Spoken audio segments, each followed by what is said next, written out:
We're excited to get here. There's a lot of work to be done. When I get here, we're going to take a look at some of the processes and things that are going on here, and see if there's any changes that we can make to make a positive change in what's going on here, and try to redirect our services to be more responsive to the citizens here in Marlin. Those are going to be some of the top priorities. Is again reviewing some of the processes going on, and hopefully be able to get to work here pretty quick. What attracted you to Marlin? Well, I've one of my aspirations has always been to be a police chief in a small community. I come from a large community, and while there's a lot of job satisfaction there, I think that there's also a lot of job satisfaction that can be had in running a smaller organization that is closer, tight-knit with the community. I think that we can do a lot of positive things here. Like I said, it's a beautiful community. It's got a lot of potential for growth, and I'm looking forward to being part of it. I've been in law enforcement for over 30 years. It started when I joined the United States Air Force back in '81. I became a security policeman and explosive detection dog handler.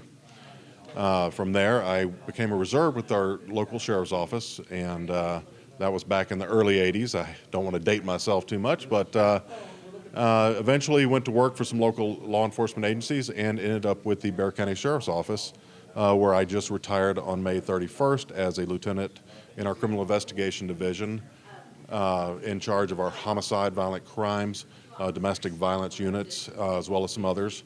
I think we did a lot of great work there. The men and women of the Bexar County Sheriff's Office I can't say enough about.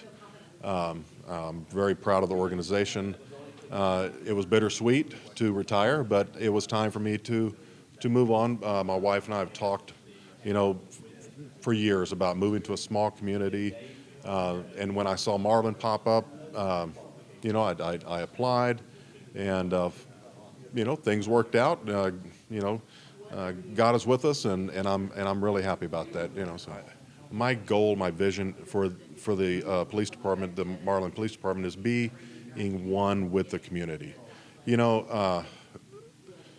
There's law enforcement and there's policing, and I think that it's important that we be public servants. I want to go back to the original idea of policing and being of service to the community.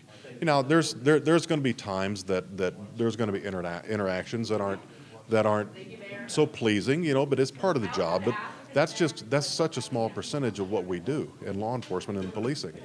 We're here to protect and serve. I know it's cliche, but that's what we do. And I would say that the majority of law enforcement police officers enjoy serving. That's what we get into it for. We definitely don't get into it for the money.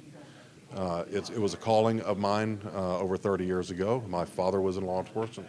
He was a police chief, and he's no longer with us, but I'm carrying on the tradition, and I'm really excited about it. I have a brother who is in law enforcement. It's just the family business, and we enjoy doing it. We enjoy serving the community, and it's something that we really enjoy. Again, when I get started here, my door is open. I am always approachable. I'm going to get out in the community and make contact with the citizens, our business community. I want to know what's going on. I want to know what's the heartbeat of what's going on here. If I don't know, then I can't do anything about it. Communication is key, and people have to be able to communicate. And it's a two-way street. I need to know what's going on. The police department needs to know what's going on, and in turn, I want to be transparent and let people know what's going on here, as best I can. Obviously I can't release classified or confidential information, but for the most part, I think that we need to operate transparent. The process that we went through is we created a panel. There was 4 current and expired police chiefs.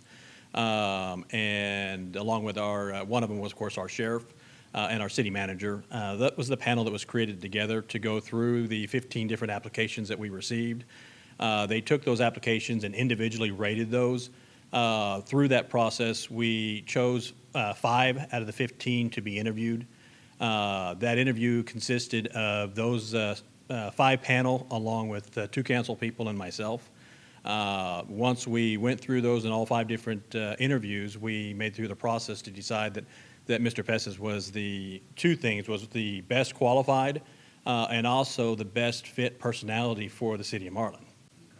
What are some of the qualifications that he had that just stuck out to you guys that said, hey, this is the guy from Marlin? So one of the questions we had is, are you going to be willing and able to get out there and, you know, get on your hands and knees and look for evidence if you have to? And his answer to us was, of course we would. We would do whatever we needed to do. One of my questions to him was, are you going to be seen in the community? The citizens want to see you, and they want to see the police chief, and they want to be communicated to. And he has assured me that he would definitely put some programs where he can be out, seen, visited, and also communicate through social media and working directly with me also with social media to make sure that the citizens are informed of what's going on.